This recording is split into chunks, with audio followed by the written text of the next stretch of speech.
मेरे अजीज साथियों, आप सबको डॉक्टर दुआ का आदाब, सलाम, नमस्ते, सत श्री अकाल, अभिनंदन। हम सब ATV अहरा को देख रहे हैं। ATV अहरा के माध्यम से अब भारत के तमाम राज्यों में एक दूसरे से जुड़ रहे हैं। अलग अलग राज्यों में अलग अलग भाषा में ATV लोग बना करके चैनल्स तैयार करके यूट्यूबर की हैसियत से कर्नाटका, आंध्रा, तेलंगाना, मध्य प्रदेश, बंगाल और कई राज्यों में अब काम शुरू हो गया है। दिल्ली से ATV अहरा जो हिंदी में आप सबसे रूबरू हो रहे हैं, वो अहरा और NP के राष्ट्रीय अध्यक्ष डॉक्टर दुआ आपके बीच में 8 से 10 मिनट के लिए आपसे जुड़ते हैं। आज हमारा विषय है पाखंड। 17 जून को पूरे भारत नहीं पूरे विश्व में कुर्बानी का त्यौहार सभी मुसलमान बड़े खुशी खुशी मनाते हैं। उस पे बहुत सारे जगह पे नमाज पढ़ने में या जो गंदगी फैलाते हैं, उछल कूद करते हैं, उस पे प्रशासन सख्ती बरत रही है, निर्देश दे रही है।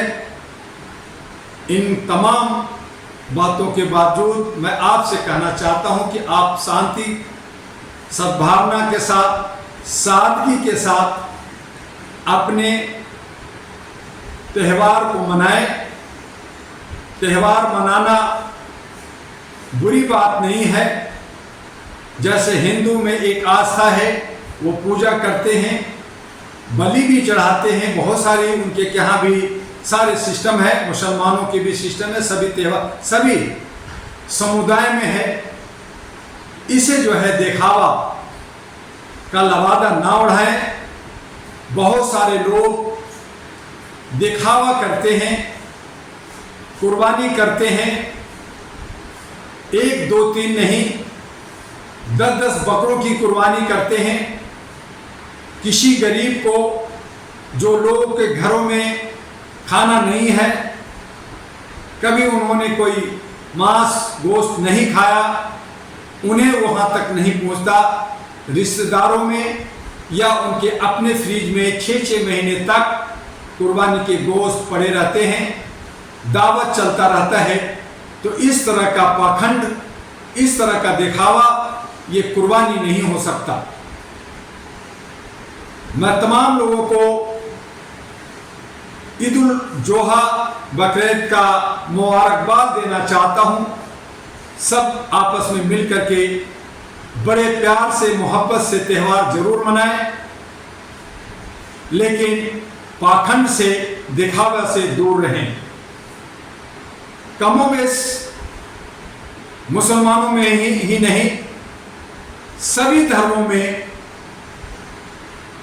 आस्था के नाम पर, धर्म के नाम पर, मजहब के नाम पर पाखंड, अंधभक्ति और ये सब अज्ञानता के वजह से लोगों को सही मायने में अपने हक और हुकूक, अपने धर्म के बारे में सही जानकारी नहीं होता। उन्हें किस तरह से समाज में, किस तरह से देश में, किस तरह से अपने आप को बेहतर बनाएं, अल्लाह के, खुदा के, भगवान के, गॉड के वो करीब जाएं, उन्हें दुआएं मिले, उन्हें आशीर्वाद मिले, उनकी मनोकामना पूरी हो। इन तमामों के लिए उन्हें सादगी के साथ इस तरह से अपनी आस्था धर्म को मनाएं कि आपके आसपास किसी को कोई तकलीफ ना हो, आपकी वजह से किसी का दिल दुखे नहीं। आप सब इन बातों पे ध्यान रखें। आपके हर मस्जिद में नमाज के बाद खुतबा होता है, वहाँ आप सबको निर्देश दिया जाता है, समझाया जाता है, लेकिन मस्जिद से बाहर निकलकर वो सब कुछ भूल जाते हैं और वही हेकड़ी, वही उछल कूद, वही पाखंड का बाजार गर्म हो जाता है। आइए हम सब पाखंड को खत्म करें। जिस तरह से अभी अभी हम लोगों ने लोकतंत्र का त्यौहार मनाया, हर धर्म हर समुदाय के लोग बड़े मिलजुल करके मनाया, उसी तरह से हर त्यौहार चाहे हिंदू का हो या मुसलमान का, उन तमाम त्यौहार को हम खुशी खुशी मनाएं और आपस में भाईचारा बना के रखें। जो हमारे बीच में पाखंड अंधविश्वास लेके चलते हैं, जिसकी वजह से हमारे ऊपर भार आता है, लोकतंत्र का भार आया, हमें महंगाई की मार झेलना पड़ रहा है, महंगाई बढ़ती जा रही है और ये सब का असर जनता पे आना है, चाहे वो हिंदू हो या मुसलमान, चाहे सिख हो या ईसाई, चाहे कोई भी भाषा भाषी हो। हम सबको मानवीय मूल्यों को, इंसानियत को, ह्यूमैनिटी को मानते हुए अपने त्यौहार को मनाना है, अपनी कुर्बानी को मनाना है।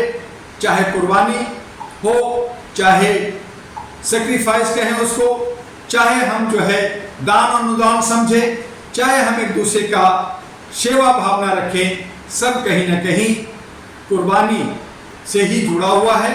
शब्द का हेर फेर है, लेकिन हमारा दिल साफ होना चाहिए। इन्हीं शब्दों के साथ आपका डॉक्टर एमी दुआ, जो अहरा और एनपी का राष्ट्रीय अध्यक्ष है, द्वारा सभी त्यौहार, चाहे वो हिंदू का हो या मुसलमान का हो, चाहे बकरीद ईद उल जुहा हो, उसका मुबारकबाद देते हुए आपसे विदा लेते हैं।